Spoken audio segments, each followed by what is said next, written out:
경제오늘입니다. 한국은행 금융통화위원회가 오늘 통화정책 방향회의를 열고 기준금리 조정 여부를 결정했는데요. 자세한 소식 취재기자와 함께 알아봅니다. 최한성 기자. 네, 한국은행 스튜디오에 나와 있습니다. 네, 당초 금리 동결론이 우세했는데 한국은행이 깜짝 인하를 단행했죠.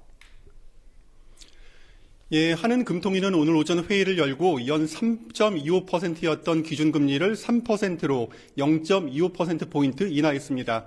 금통위원 2명이 소수 의견을 냈을 정도로 어려운 결정이었던 것으로 전해졌습니다. 앞서 한국은행은 지난달 11일 3.5%였던 금리를 0.25%포인트 낮추며 3년 2개월 만에 통화정책 전환에 나섰습니다. 대내외 경제 여건을 종합적으로 고려했을 때 한 달 만에 추가 인하를 하지는 않을 것이라는 분석에 힘이 실렸는데요. 하지만 한은은 어려운 국내 경기, 특히 성장 동력 약화에 주목하며 예상 밖 추가 인하라는 선택을 했습니다. 성장의 하방 압력이 증대되었습니다.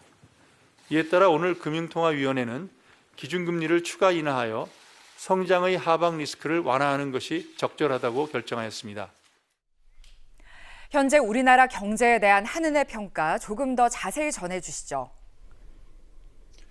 네, 내수 부진이 지속되는 가운데 수출 증가세가 둔화되면서 성장이 조금 둔화됐다는 그런 평가를 내리고 있습니다. 여기에 트럼프가 재집권에 성공하며 경제적 리스크도 부각됐다는 분석이 나오고 있습니다. 한은은 이를 종합한 결과 올해 우리나라의 경제 성장률 전망치가 종전 2.4%에서 2.2%로 떨어질 걸로 예상했습니다. 특히 내년엔 경제 성장률이 2%에도 못 미치는 1.9%를 기록할 것으로 봤습니다. 내년은 소비를 중심으로 완만한 성장세를 이어가겠으나 내수와 수출 모두 당초 예상에 미치지 못할 것으로 전망됩니다. 이에 금년과 내년 성장률을 지난 8월 전망 대비 각각 0.2%포인트 하향 조정하였습니다. 결국 금리를 낮추고 돈을 풀어서라도 경제 하강의 속도를 늦추는 게 시급하다고 판단한 것으로 풀이됩니다. 연속된 금리 인하가 민간 소비와 투자에 도움이 되겠지만 부작용도 적지 않을 것 같은데요. 네, 트럼프 당선 후 원달러 환율이 들썩이며 1,400원대를 오가고 있는데 금리 인하로 원화 가치가 더 떨어지며 환율 불안이 커질 수 있습니다.